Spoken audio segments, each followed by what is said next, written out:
Good morning. Welcome. For those of you I haven't had the chance to meet yet, my name is Maura Tansley, or Mo, here at Westover. I'm a member of the class of 2000 and have the honor of being your president of the Alumni Association Board of Governors.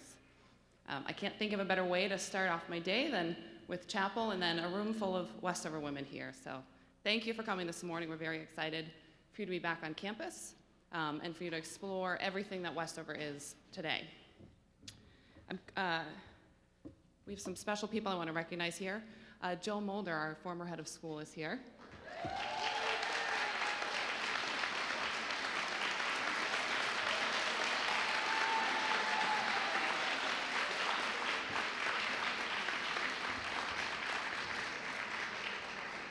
Joe, I'm sure that you, along with all of the alumni here as you explore this weekend, will be very impressed with what you see.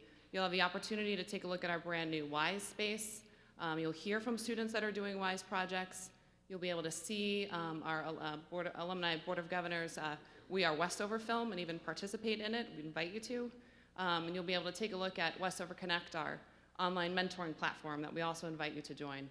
So there's a lot happening here. For those of you, obviously you're here, but please be ambassadors back to your classmates and friends who were not able to attend and share with them everything that you've learned about Westover today and be very proud that you are a Westover woman. I know that this is also Mother's Day weekend, and I wanted to recognize if there were anyone here who has a special connection with Westover. If you are the mother of a current or former Westover student, could you stand up if we have any here?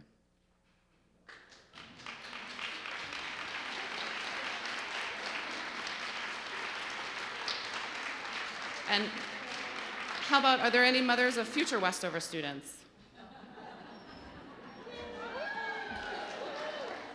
You know. And yes, mothers that went to Westover, yes. That is, yes.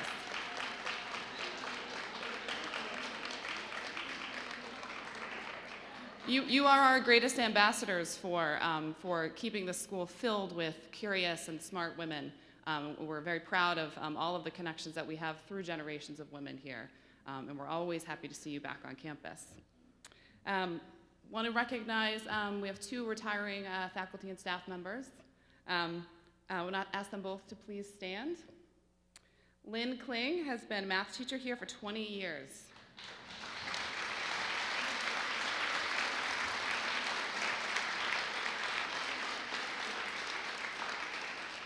And Paul Sutherland has cultivated our planned giving program for 10 years and was also served as a trustee from 1997 to 2003. Thank you both.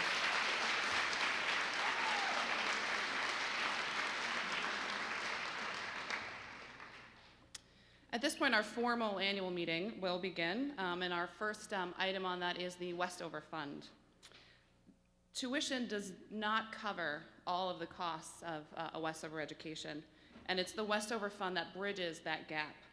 And it is, without exaggeration, vital to the continued operation of the school. Your support of the Westover Fund creates opportunities for students and for faculty. It supports financial aid and has an immediate impact on the students and their daily lives. It provides for experiences in athletics, the arts, the classroom, the sports field, the community service trip, all of that's part of a Westover education. I've been a governor now for 7 years, and I have to tell you, I am frankly tired of hearing that women don't like to talk about money. Thank you. I was worried about that. That might not have gotten a good reaction. Discussing the financial realities of running Westover does not devalue the personal and priceless experiences that we each had. However, by shying away from recognizing the collective power of our philanthropic support, we do a disservice to the mission that we all care so much about, the education of curious young women that grow up to be confident leaders of our world. Now more than ever, we need Westover women out there leading the way, and the Westover Fund is what makes that possible. I invite you to show your belief in our mission through your Westover Fund gift. This year, our goal is $1.4 million by June 30th, and to date, we have raised $1,083,000. And I thank you. That means we have 317,000 more to go to raise as a group. You can give online through our Donate Now link on the homepage, or you can even text Westover to 41444, and that will immediately give you a link to a giving page. Both of those options will allow you to also set up monthly giving. It's an option that I use that allows me to maximize my gift. I've been doing it for years, and I would encourage anyone to consider that. For those of you that have made a gift, thank you. Thank you very much. If you are inspired by what you see here this weekend, please consider making another contribution, or please consider making your first gift. And again, please be an ambassador to those who couldn't make it here this weekend. Tell them about all the wonderful things you're seeing and encourage them to make their own Westover Fun gift. And again, I thank you. Our secretary's report. As you walked in, you would have seen the minutes from the annual meeting of May 2016 are posted in the lobby of the LBD, and we're in Red Hall as well. Do I hear a motion to accept the minutes of the annual meeting of the Alumni Association of May 2016? Do I hear a second? Thank you. All in favor? Aye. Any opposed? Any abstentions? Thank you very much. For our Governance Committee report, this year the Board of Governors says goodbye to 4 governors who are stepping off. Kathy Stewart, class of '76. Lee Vol Steele, class of '87. Both Kathy and Lee have completed 2 terms with the board. Patricia Verdon Mitchell, class of '70, who has completed 1 term. And Amanda Dara, '92, who is stepping off and we all agree will serve again in the future. Thank you very much for your service to the board and to the school.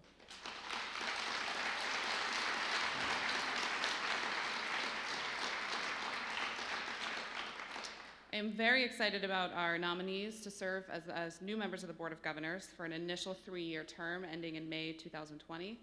Their biographies are posted in the front of the LBD as you walk in.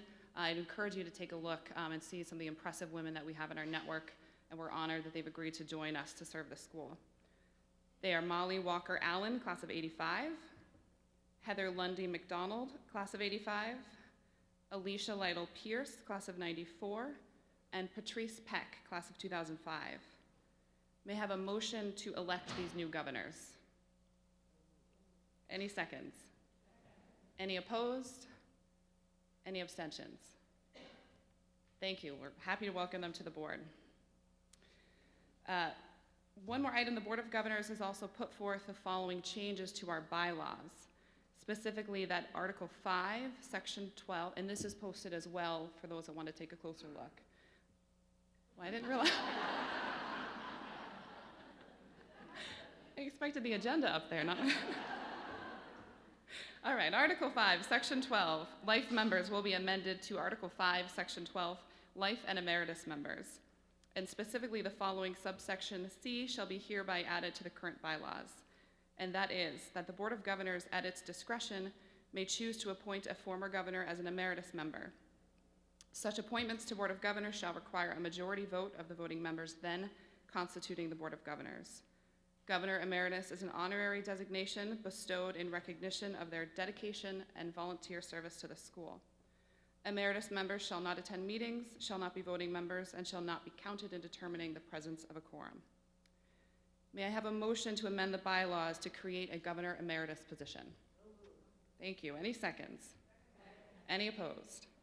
Any abstentions? All in favor? Aye. Thank you. As this has just passed, I will be pleased to let Mariah Randall Allen, class of '42, and her family know that she has been selected by the Board of Governors as our very first Governor Emeritus.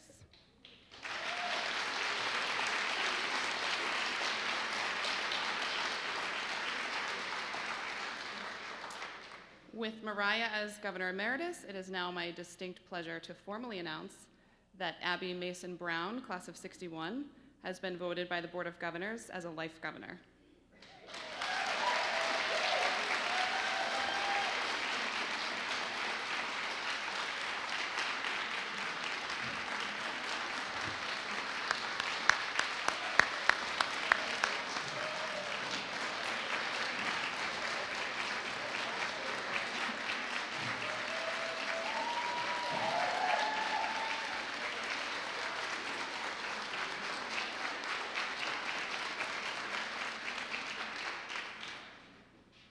This is just what Abby likes, all of us staring at her.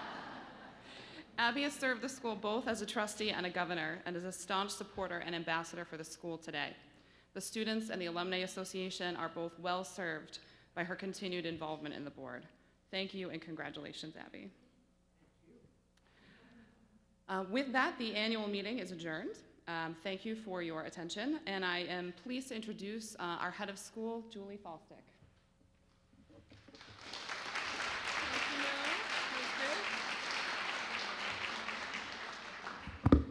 Good morning. It's wonderful to see you all here today on this gloomy morning. A lot more sunshine in here than outside right at the moment. So no one is more surprised than me that my second year of being head of school is coming to a close. It's been an eventful year with new initiatives intertwined with timeless Westover traditions, which is part of the magic of Westover. Our theme for the year was Reverence for the Earth.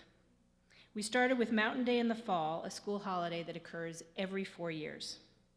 The entire community, all the students, the faculty, the facilities department, the administration, spent the day together climbing to the top of Talcott Mountain in Simsbury.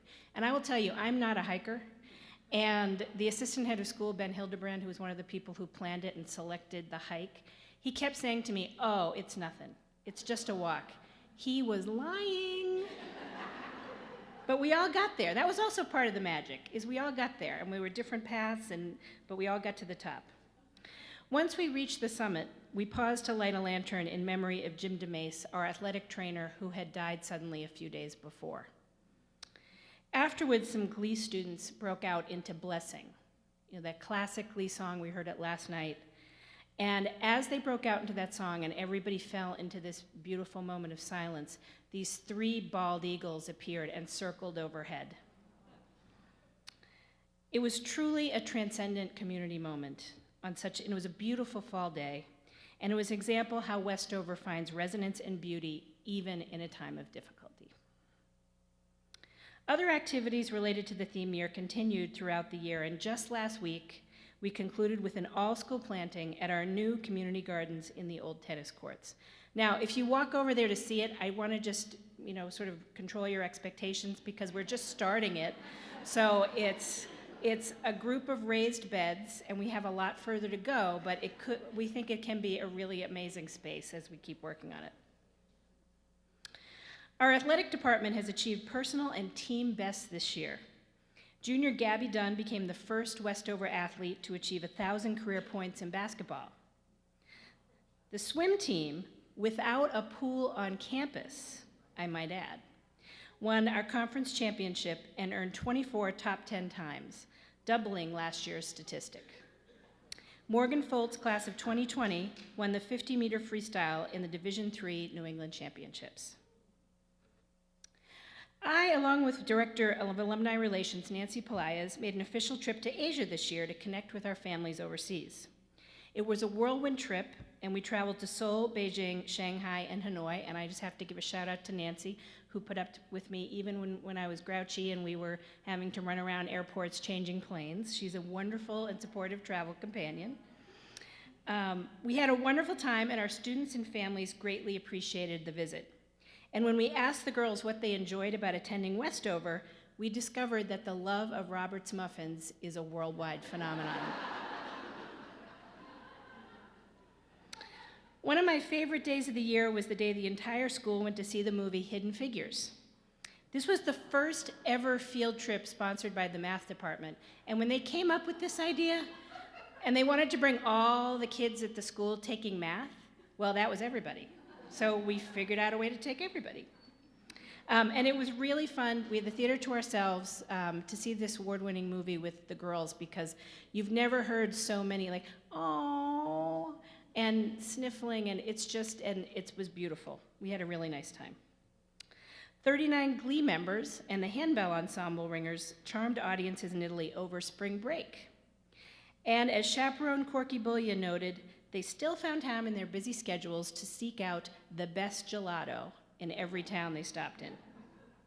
The 28 singers of the Westover School Touring Choir performed a mixed program of choral music by Italian composers Gastoldi and Vivaldi sacred music by Mendelssohn, Mozart, and Schubert, and compositions by American composers.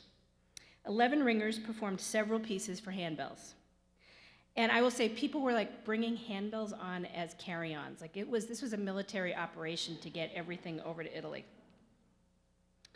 The choir and ringers performed concerts in Sorrento's Town Hall, the International School of Florence, and St. Mark's Church in Florence. The touring choir sang at a mass at Santa Maria Maggiore Basilica in Rome. And I just want to add this story because I love it so much, and I was telling this to new families when they came for Revisit Days this spring. So at one of the concerts, they were setting up the electric piano, and of course there's a cord there to plug it in. So it got caught on something sharp, and it cut the cord in half. So Bob was thinking, all right, no concert. We can't perform without accompaniment. Well, they found a penknife, and two of the wise girls were able to splice the cord back together.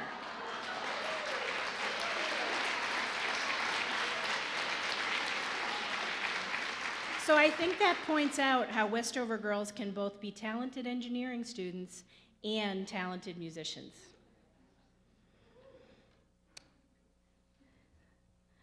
13 students in one of Westover's more unusual science electives, and is food chemistry, were given a chance to see firsthand how closely the culinary arts interact with the world of science and research, thanks to a field trip to Purdue Farms Innovation Center in Salisbury, Maryland. The one-term elective, taught by science teacher Maggie Nunez Fernandez, class of '98, analyzes a variety of chemical aspects involved in everyday food.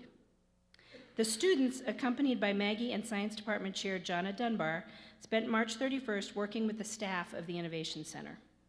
Our students had a day filled with both lectures and activities in which they learned the importance of specifications, the process of par frying, the functionality of certain chemicals and the quality of meats, and what it entails to be a sensory analyst. Now I'll say, I don't understand what some of those words mean, but these kids certainly do. Maggie noted it was a day filled with eating and taste testing, so afterwards some of them felt they might have been their fill of cookies and chicken for a bit. Our spring performance was Midsummer Night's Dream, our first interdisciplinary production. In addition to a talented cast of actors and technical crew, students from other aspects of Westover's performing arts program, the Glee Club, the dance ensemble, and handbell and string ensembles, were featured throughout the evening's performances. And you saw one of the songs last night that was performed by a group of the girls. More than 100 students, half of the student body, were part of the evening, which was a one-performance-only event, and the house was packed.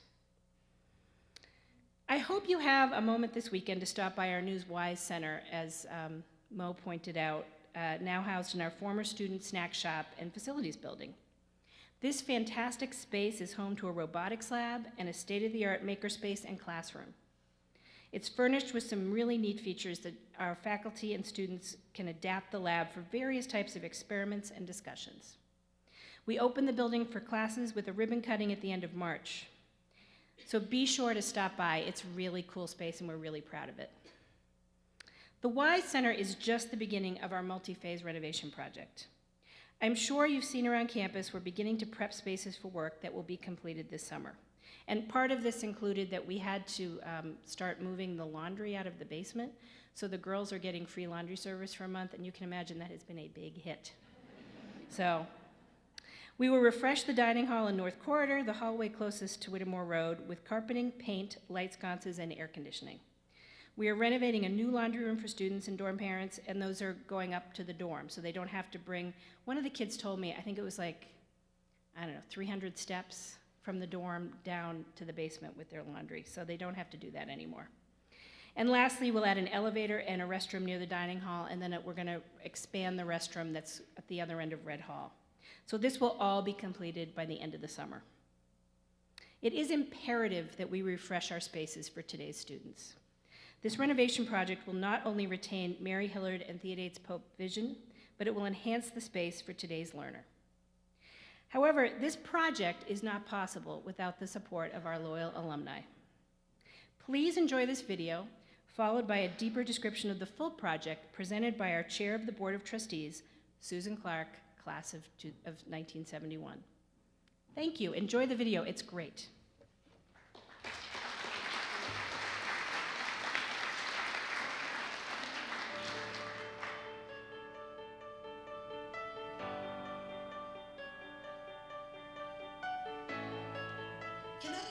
first woman architect, Theodate Pope Riddle, together with Westover founder Mary Robbins Hillard, were visionary women who thoughtfully created, in their words, the ideal setting for the education of women.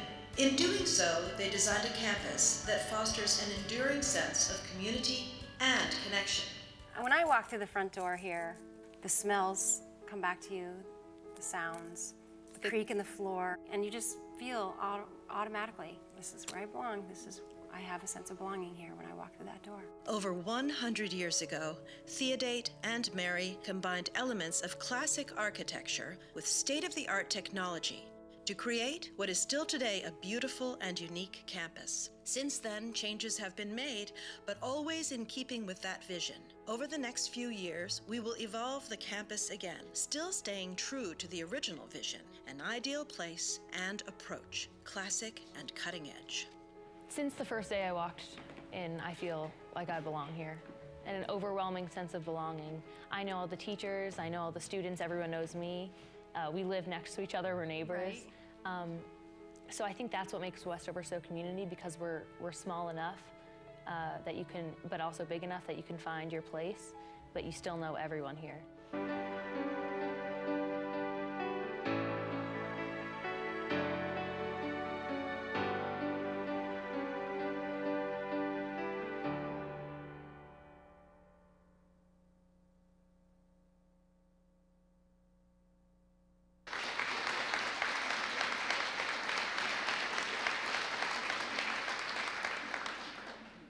Hi, I'm Susan Clark, President of the Board of Trustees.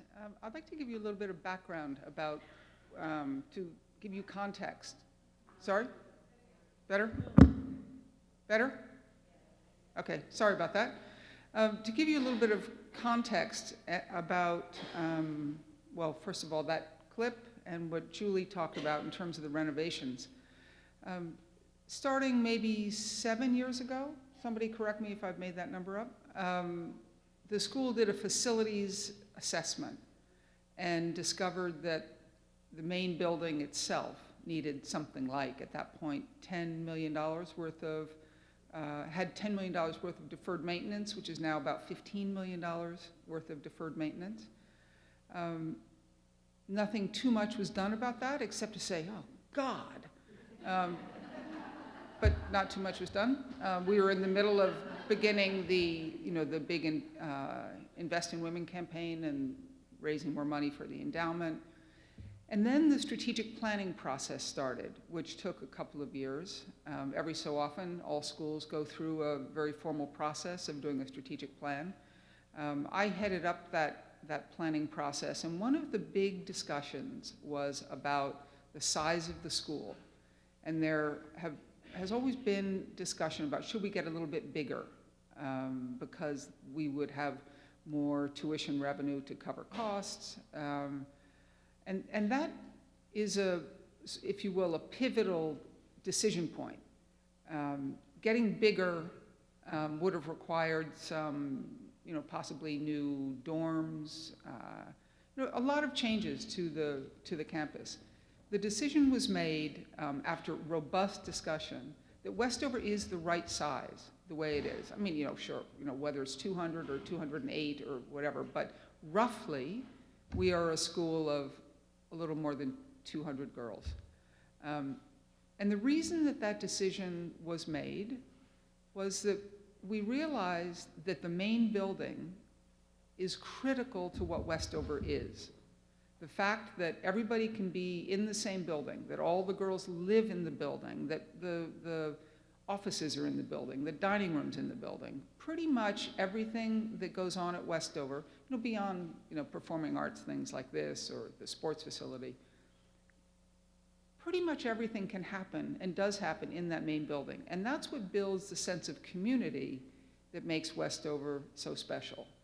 So once that decision was made, we embarked on this master plan project to deal with the deferred maintenance in the main building, to look at how to bring Westover up to a little bit more of a contemporary place. That video that I saw, to me, was a little bit scary. It's the first time I've seen it because it sounds like huge changes are coming. Huge changes are not really coming. Wonderful improvements are coming. You saw the WISE Center. I hope you all had a chance to go see it yesterday, and if you haven't, please go see it today. WISE has moved from being in a little basement room to having its own dedicated space, and it's fantastic. And those are the kinds of improvements that are going to be made. There's a drawing, there are a couple of drawings over there, renderings, about some of the other changes. I've just spoken to Barbara. We'll see if we can put up even more information on the website so that people can have a better look at the changes that are going to be made.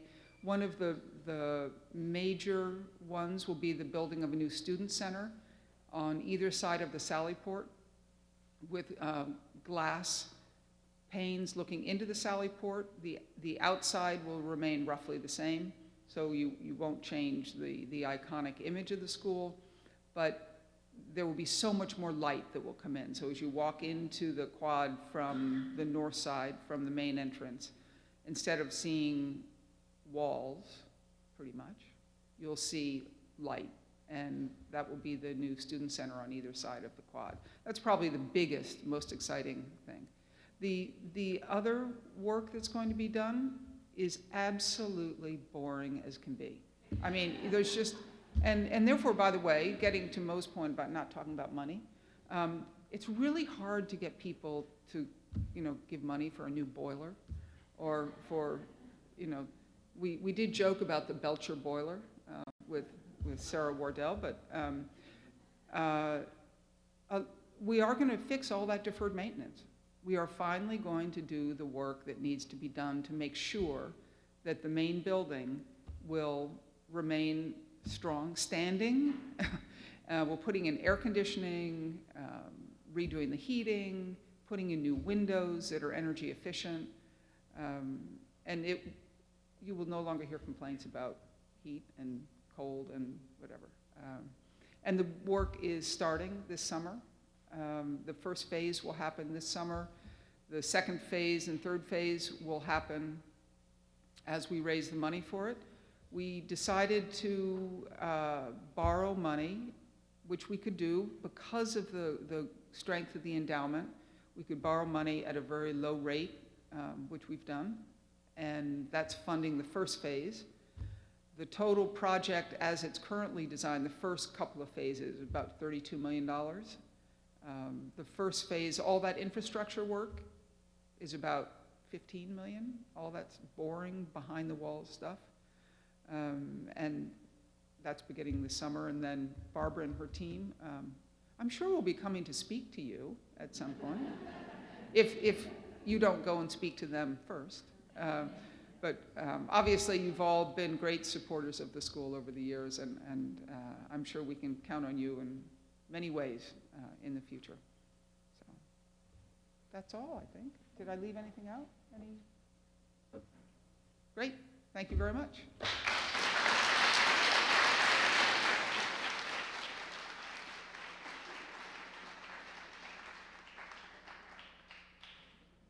Good morning.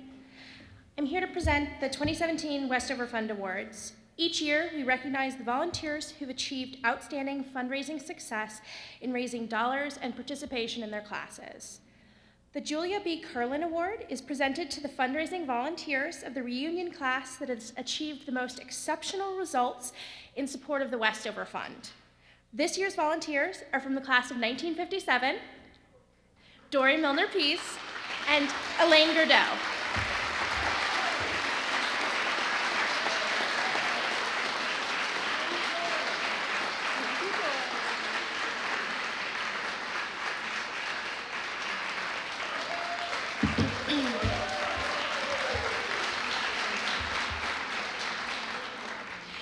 The Adele Irvin Award is presented to the class agents of a non-reunion class with the best results in participation and increase in total giving to the Westover Fund. This year's agents are from the class of 2010, who, if you're here, please come up, but I'm not sure they're here. That would be Olivia Bates, Hope Boyer, Allison Donnelly, Nicole Dover, and Brooke Flowers.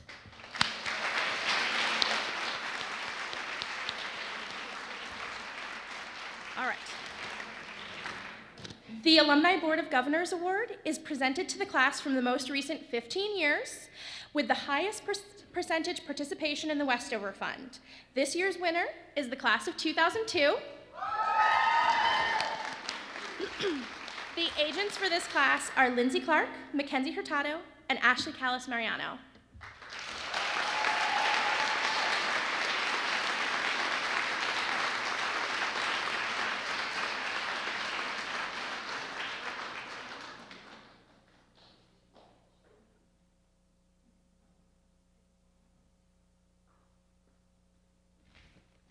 And now, Tiz Mulligan and Annika Rothman.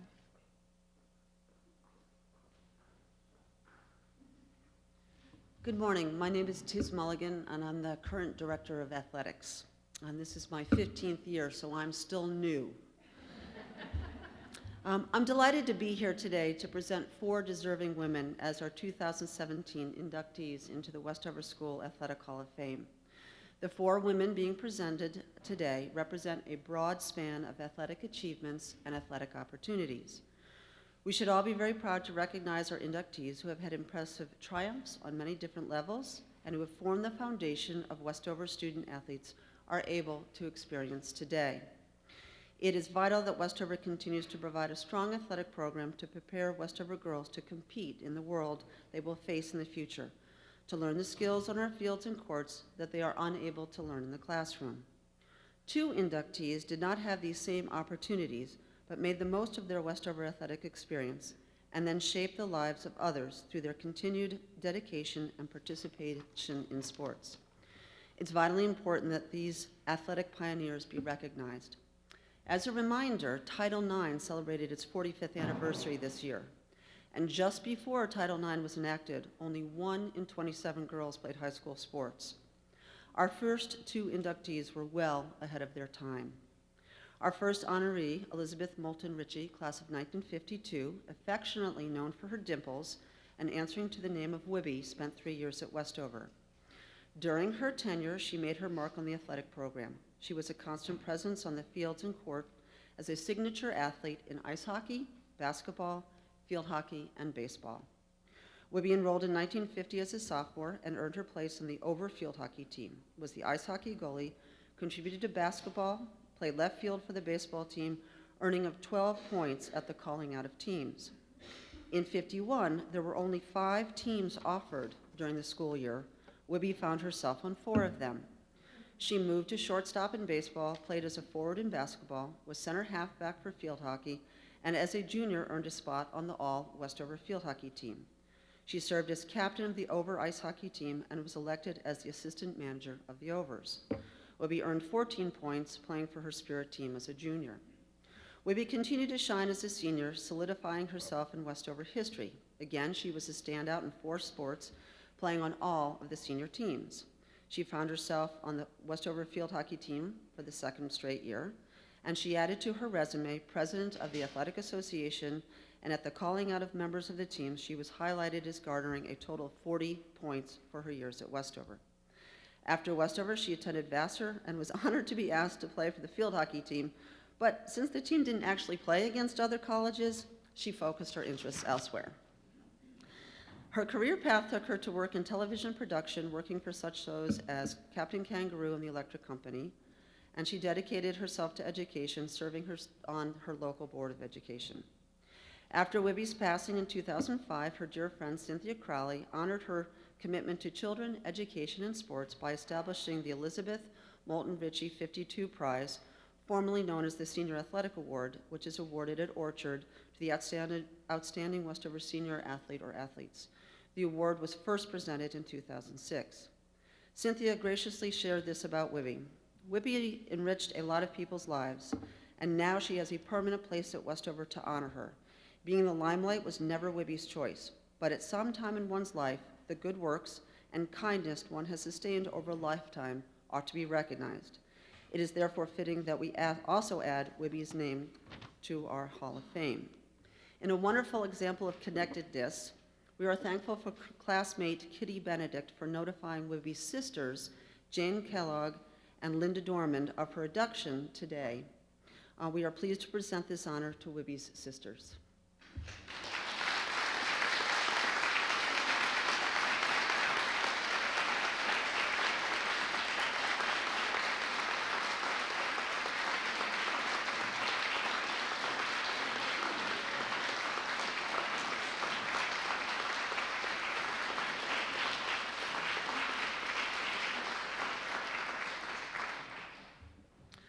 From the class of 1957, we are honored to recognize Margaret Dale McDonald Jensen. Dale set a benchmark for future athletes at Westover. She was a legacy student as her aunt, class of 30, and her mother, class of 33, attended Westover. Of note, her mother played tennis while at Westover. Also, her sister Jill was a member of the class of 1961. Being active was vitally important to Dale, and taking advantage of competing on her West teams became a focus during her time at school.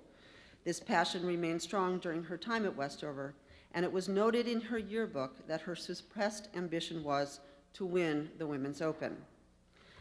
After Westover, Dale demonstrated her love of Westover athletics and continued to support our mission of inspiring the athlete, as has her husband Richard since her passing in 2013. In an era of limited access to athletics for women, Dale took advantage of every opportunity that came her way. Before Westover, Dale began to hone her athletic skills.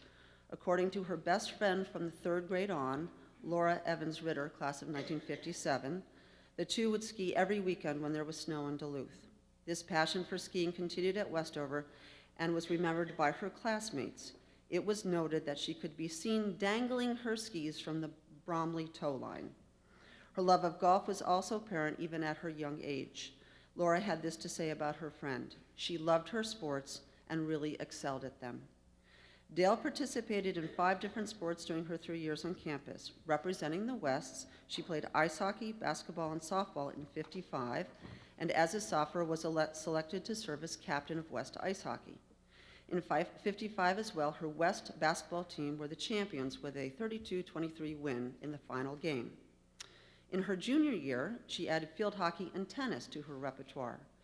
That year, she had the honor of being the West captain of softball. As a senior, Dale continued to be a standout, playing on all 5 senior teams.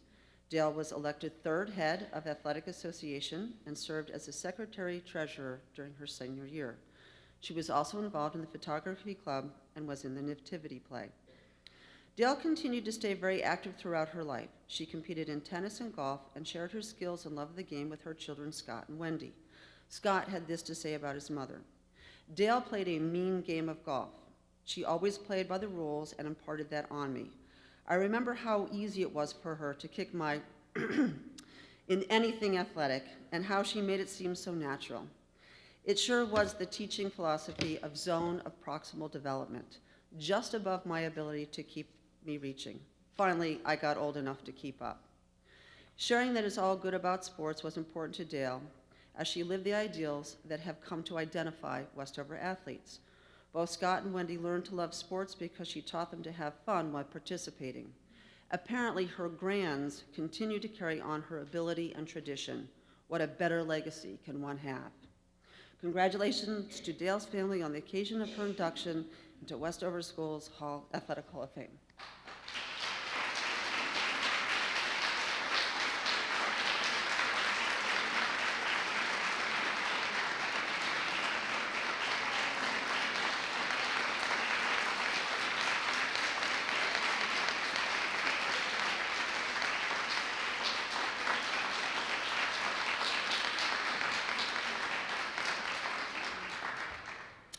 Our 3rd inductee, Jeanette Mathewson-Luzzi, 82, began her Westover athletic career as a new sophomore.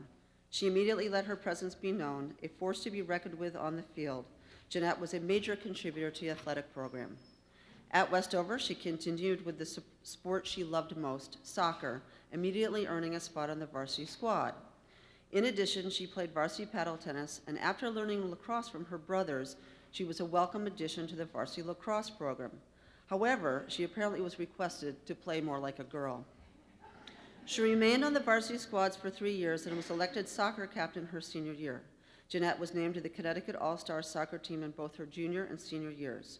She was also 2nd head of West, was an overtone, and participated in the Latin Club. After Westover, she played lacrosse at Roanoke College, partly because it did not have soccer. She contributed to the program her freshman year, playing 8 of their 9 games, earning 5 points and picking up 25 ground balls. That year, the team finished 6-3 and 5-1 in the conference. In 1999, she took her athletic interest to a whole new level and became a triathlete. She maintained her training as a mother of three and participated in 3 to 4 competitions per year, including the 2000 Isuzu Ironman USA in Lake Placid, New York. She has participated in 5 Ironman races, 2 Boston marathons, half marathons, duathlons, and countless 10 and 5Ks. According to Athlinks 2016, she has run 158 races and covered 2,500 miles. Too many accomplishments to list, but to give you an idea of her competitiveness, between March 2015 and March 2016, Jeanette earned 7 first-place age group finishes and 7 second-place age group finishes in races that included half marathons, a sprint duathlon, 15K, 10K, and 5Ks. Among other achievements, she received the 2007 Female Master Award from the Montgomery County Roadrunners Club and was the September 2013 Runner of the Month for the Baltimore Roadrunners Club. She has also played master soccer, competitive paddle tennis, is an equestrian, and continues to play ice hockey.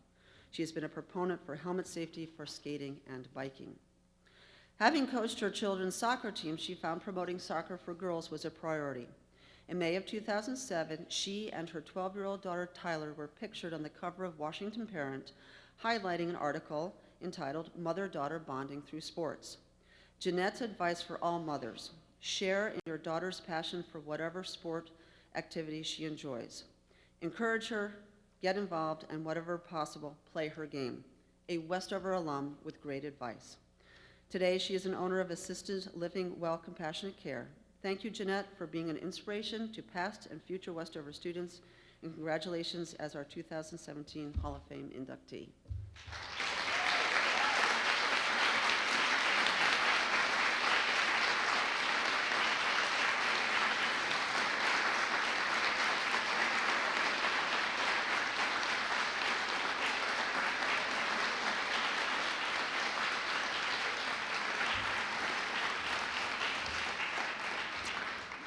And now I'd like to introduce Annika Rothman, former Director of Athletics from 1971 to 2003, to present Amy Goff.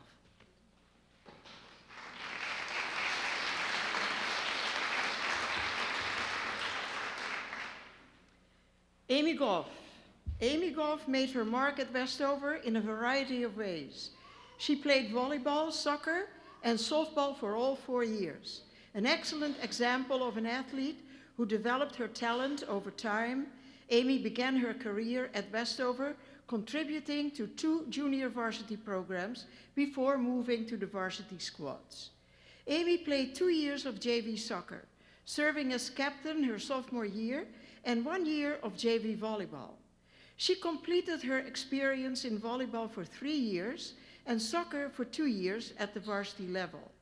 In softball, she was an immediate standout and played on the varsity for all 4 years and was named captain during her senior year in 2002.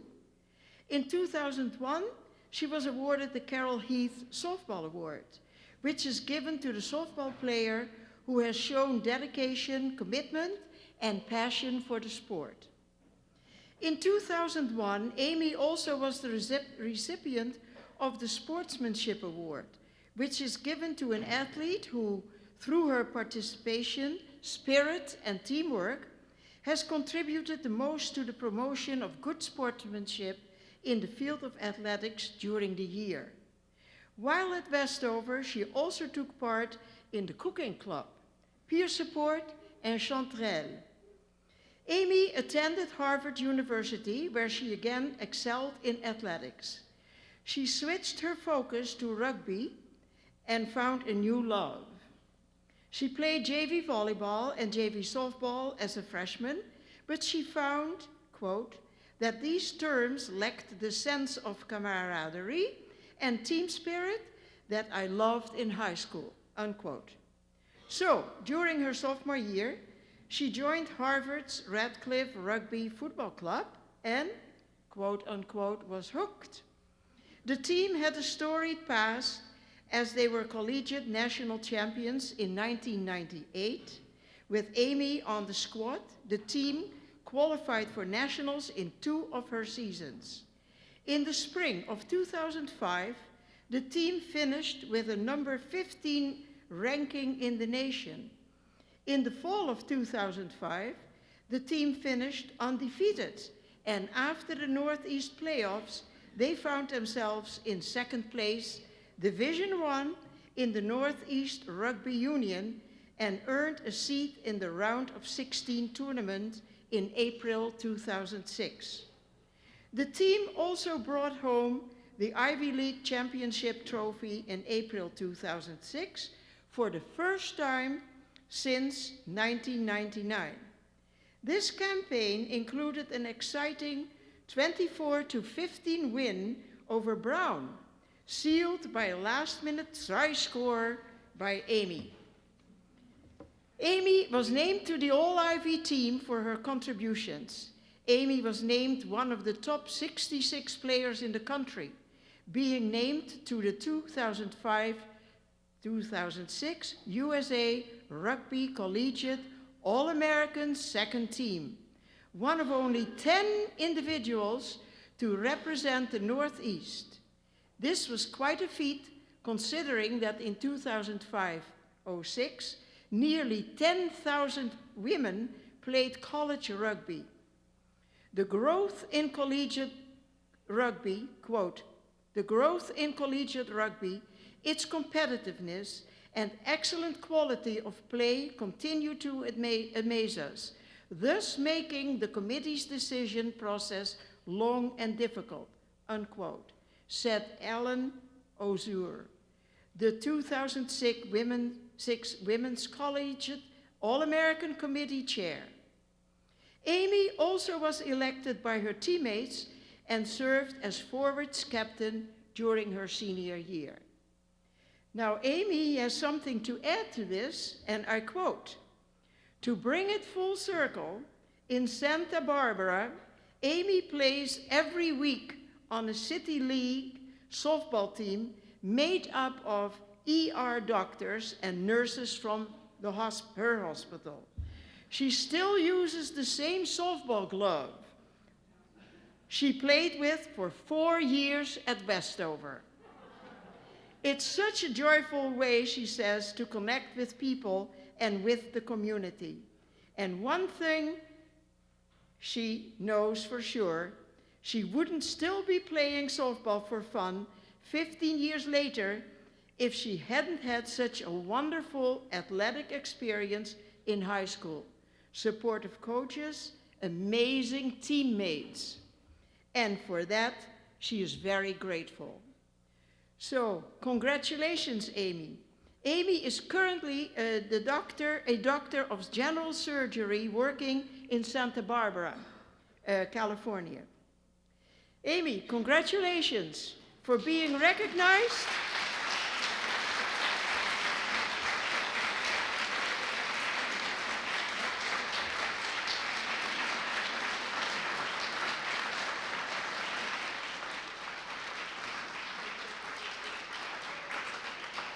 Congratulations, Amy, for being recognized as a standout in the athletics history at Westover School.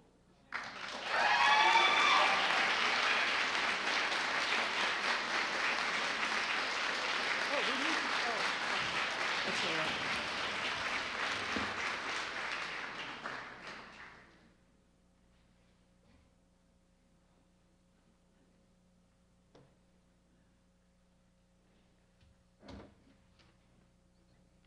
Good morning, everyone. My name is Alyssa Seifert from the class of 2005. As a member of the Alumni Association Board of Governors, I'm proud to present our first award. The Distinguished Young Alumna Award has been given since 2001. This award is given to an alumna 5 to 15 years out of Westover School who is inspired as an intellectual, artist, athlete, philosopher, or entrepreneur, and who demonstrates integrity, responsibility, and commitment to the community in accordance with the Westover mission. This year, the award goes to Amanda Trabulsi from the class of 2012.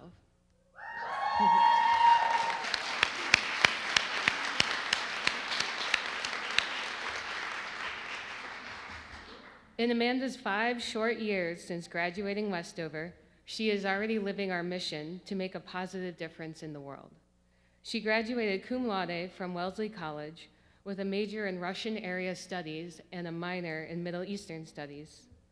While at Wellesley, Amanda interned in Kyrgyzstan with Development Alternatives Incorporated. She then immersed herself in the Kyrgyz language and the Kyrgyz culture for a semester in 2014. Now on her third extended visit to Kyrgyzstan, Amanda is an English teaching assistant under the Fulbright U.S. student program. And she's only just begun. Amanda has postgraduate plans to study international development in Cambridge and continue her work in the region. We are proud of Amanda's curiosity and compassion for people and cultures literally across the world. We can't wait to see where this takes her. I am pleased to hand this award to Amanda's father, Assam Trabulsi, and afterwards we will hear a brief message that Amanda recorded to share today.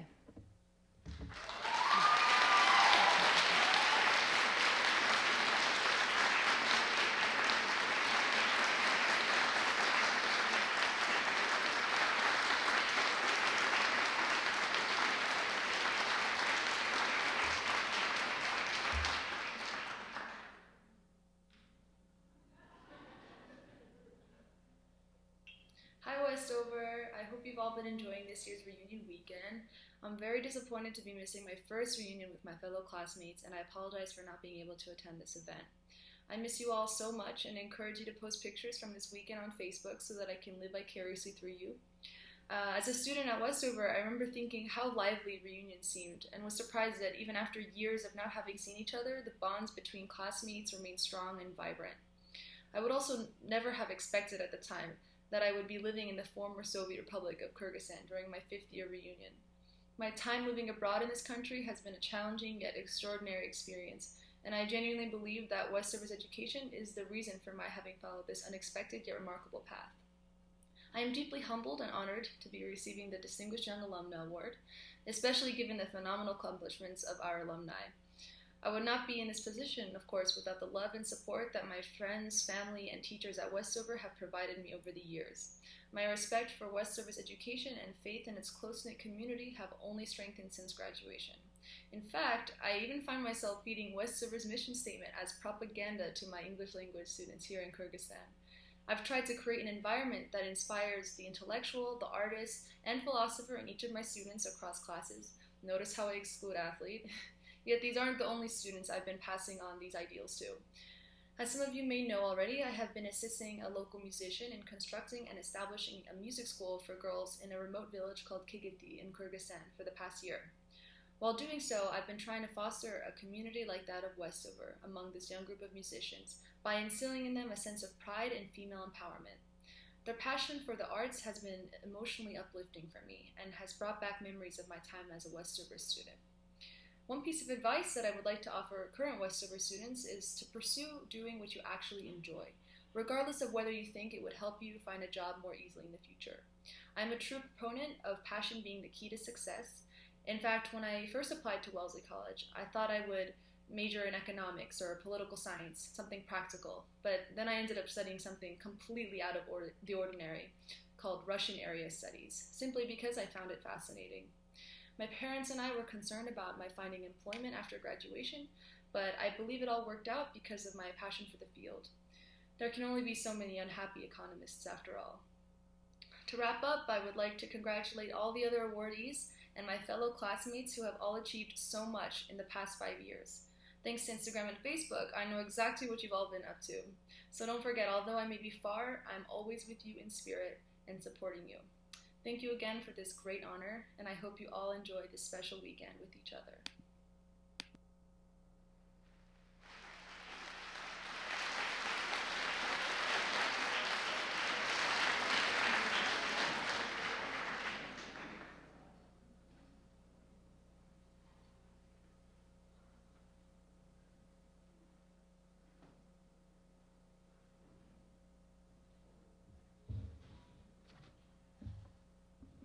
Good morning, everybody.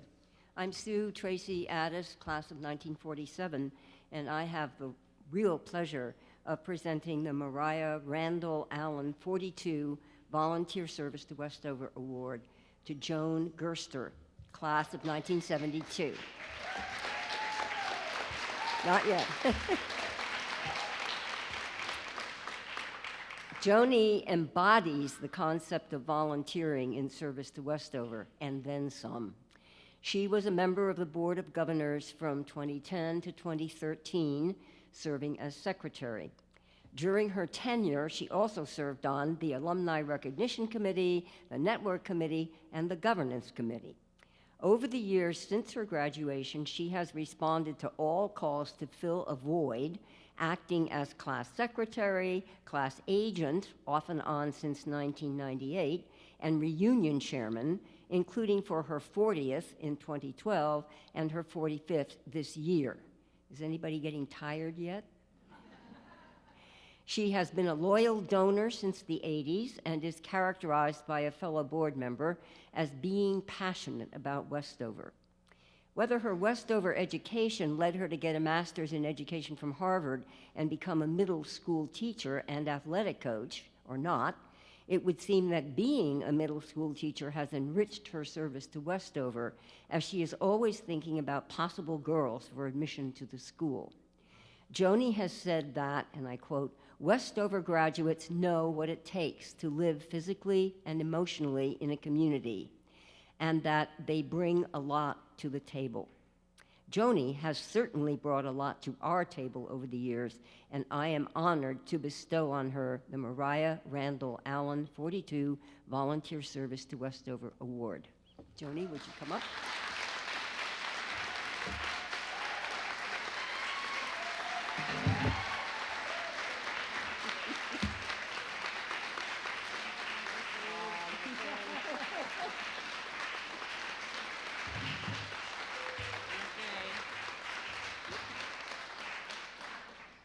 Well, these only work if you put them on, so here they are. Thank you, Sue. Appreciate your kind words. As I said to some of my classmates, I think the Board of Governors they were digging pretty deep on this one to come up with me. I know Mariah Allen, and I am no Mariah Allen, but I am touched, and thank you so much. So I was told, keep the remarks short, and so I was sort of thinking about what I would say, and I thought, well, I'm at the hotel, I'll just pull out their little writing pad and write down a few notes. So things must be tough at the hotel because this is the pad of paper. Anyway, so I think sometimes the question is, why support Westover? You've got all these other opportunities. And I think it's important to realize that they're very purposeful, excuse me, in their education. They're very knowledgeable about education as sort of a dynamic force. It's not static, it's always changing. The more you teach, the less you know, I think. And I just think Westover's done just a wonderful job with that. They've been very nimble dealing with the impact of technology, social media, just the 24/7 stuff that keeps people connected, and kids in particular, and I mean kids respectfully. So I think they've done a really nice job handling those demands and being very intentional in how they encourage it and limit those. And without the commitment that everyone who works here has to making these kids be part of a community, not only at Westover, but in their surrounding areas and domestically and internationally, I think they wouldn't be the students and the graduates that they are.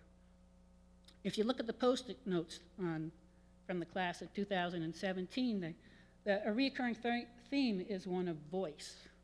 I found my voice. I have a voice. I have enough confidence to pursue my voice and enough independence to continue to follow that when I leave here. And I think that's important because we really need their voices. And so why support Westover? Because Wellesley had their shot. And I think Westover's shot is in the near future. Thank you very much.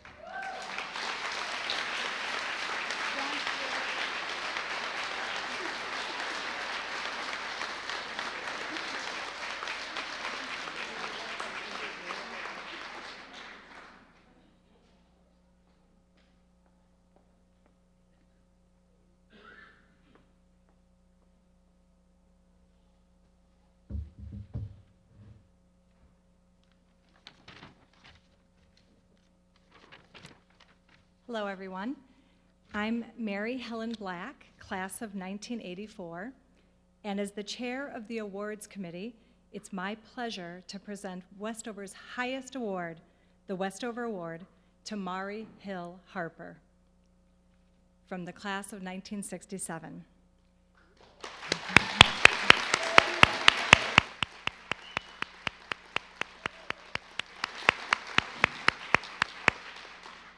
The Westover Award recipient embodies Westover's mission and motto, and that's Mari. We're delighted to present you with a citation, which I'm going to read now. In recognition of your vast and varied accomplishments as an artist, author, farmer, forester, and environmental steward, passionate pursuit of photography, culminating in numerous publications of your work, over 30 national and international exhibits, participation in the Artist in Residence program at the Masterworks Foundation in Bermuda, and memberships in the New Zealand Institute of Professional Photography and the National Association of Professional Photographers, Kelby One. Support of emerging artists and encouragement of visionary work of scholars and artistic leaders. As a trustee of Camarago Foundation and a member of the Jerome Foundation.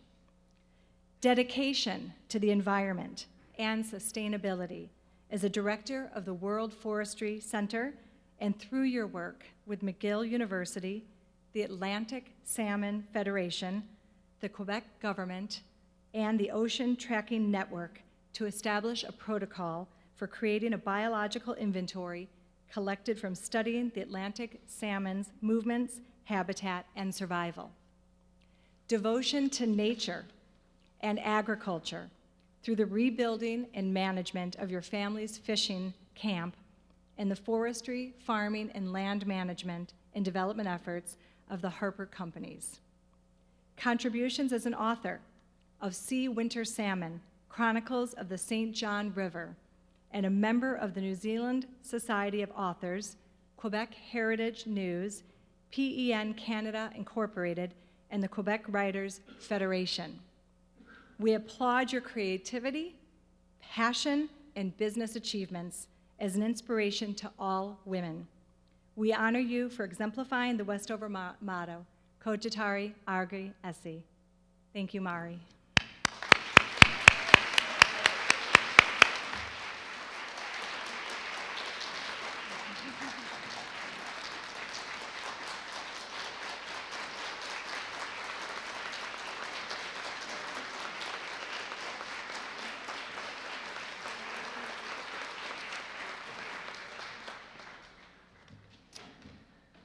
Wow. I'm not sure I'm on the same skin as that, but thank you very much, everyone. And when I think of all the women who have come before me, they're very important too. And the women who are here, I'm very humbled to be a part of this group. All the Westover girls I know have one thing in common, and that is never giving up on their passion. At the beginning, I came from the Midwest, a farm. My heart was in my mouth when I came through those doors. First thing, I met the daunting and domineering Miss Hibschman. She absolutely terrified me. But after a few months, I began to see a softer side. By the end of the first term, I started to feel that I might even enjoy this community. Now, Mr. Colley, our Latin teacher, he was a comical fellow, and he alone provided us girls with a lighter side of the school environment. We benefited immensely from his quirky and odd habits. One of them was chewing on the bottom of his tie when he, I'm not kidding, when he became flustered. Which of course, because he was teaching us to speak and recite Latin and Caesar's monologues, He was flustered often. This frustration would ultimately result in further hilarious comments behind his back. I'm afraid we were fairly rude, but let me remind you that Mr. Cawley was also the only photography expert at the school. Between he and I, we took an old closet and transformed it into the Westover's very first darkroom. Albeit primitive and small, almost inadequate, it wasn't too long before he and I had organized a weekly exhibit on one of the bulletin boards outside of schoolroom. That room seems to have disappeared somewhere. But to Mr. Cawley's credit, as Mary said, I have been exhibiting for several years now after Westover, and thanks to him probably. However, my Latin proficiency has somewhat deteriorated. But back to Ms. Hipschman. The next term was the glorious Easter term, holiday. Oh, we couldn't wait to get away. But Ms. Hipschman stood up in front of the whole school and announced that all new students were to memorize Paul's 13th letter to the Corinthians. I didn't even know what a Corinthian was. So you remember it, you heard it in chapel this morning. And we had to do this before we were allowed to leave for our Easter holiday. Well, I didn't know if my parents even knew that. And worse that, as a new girl, we had to stand alone in front of the entire school and recite the passage by memory, no mistakes allowed. Oh. Well, I was terrified, mortified, scared. How I made it through, I'll never know. My knees were knocking so hard, I'm sure they could hear them in the back of the room.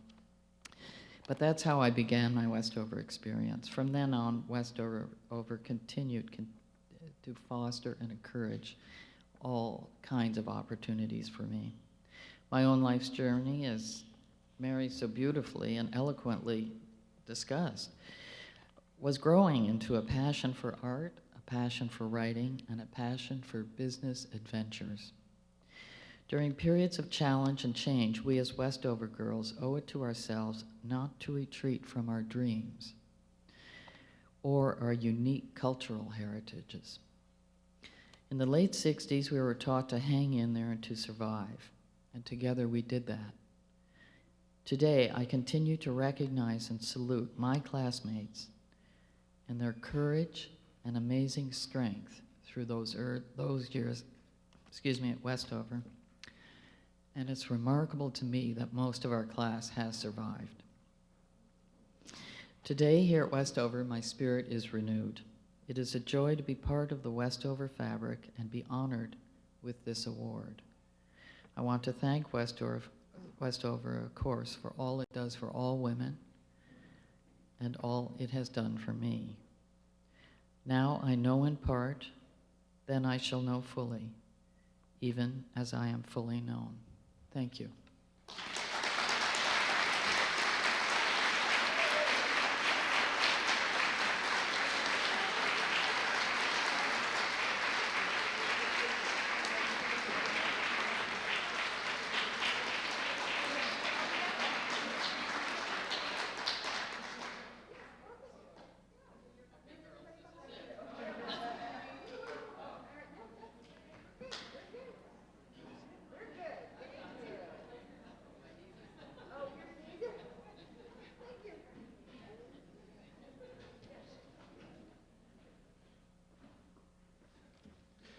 Congratulations to all of our inductees and award winners today. So wonderful hearing so much more about all of our just accomplished and thoughtful and well-spoken alum from our young alum to all of our award winners here today. I want to take just a moment to say some thank yous. Thank you very much to all of the staff here. From the Alumni Development Office putting together this weekend, everyone in facilities, dining, everyone that's taking care of us. It's a phenomenal effort, and already it's been a fantastically smooth weekend, and I'm sure that will continue. So thank you very much.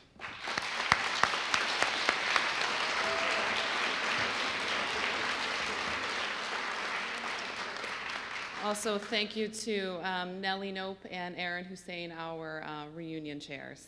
Thank you.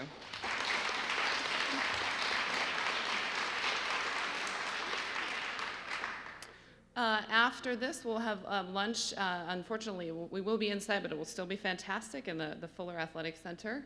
And I encourage you to take a close look at the schedule that's in your packets of everything else that's going on today. I want to highlight just a couple of things. At 2:30, there will be a tour if your interest has been piqued about some of the campus renovation projects. We'll meet in Red Hall, and we'll take you through some of the work that's happening there. Also, take note of any opportunities, particularly for the class of 2012, for a workshop on Westover Connect, our online networking platform. And then at 4:30, I invite all of you to join the Board of Governors in Study Hall for a toast to all of you and a call to action as our ambassadors for the school. And that will be our big gathering before you all head off for your class dinners. Joni mentioned the Post-it notes from the class of 2017. I just want to explain that. Out in the front hall, you'll see a poster board with the question, how has Westover empowered you? And we asked all of the girls during our senior dinner on Thursday to answer that. And their responses are amazing, and I encourage you to read them. And we are asking you that same question. So I'd ask you to take a moment, think about that, and put your own answer up there. And we'll all take a look at them and chat about them a little bit tonight during the toast. So please enjoy your weekend. Thank you so much for being here, and I look forward to seeing you throughout the day. Take care.